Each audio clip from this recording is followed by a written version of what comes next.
জান্নাত পাওয়ার সহজ পথে তো শহীদি মরণ,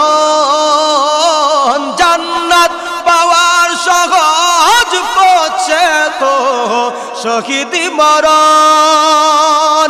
শহীদ হলে খুদার রাহে, শহীদ হলে খুদার রাহে, ওগো জান্নাত পাবে তুমি। মায়া ঘেরা রঙিন পৃথিবী নয় তো সুখের খনি, ঠিক কিনা কন? আর জুল বলেন ঠিক কিনা? আব্দুল্লাহ ইবনে হুযাফা আবার ডাকতে বলল, বাদশা তুমি জানো নি আমার যে ভাই আগুনের মধ্যে ফেলে তুমি শেষ করে দিয়েছো, তার সাথে আমার একটা নীরব প্রতিযোগিতা। কি প্রতিযোগিতা? যুবক ভাইরা বাবারা, এই কথাটা আপনার অন্তরে গাইতা নেন। কি প্রতিযোগিতা তাদের দুইজনের মধ্যে ছিল? আব্দুল্লাহ ইবনে হুযাফা ডাকতে বলে, শুনো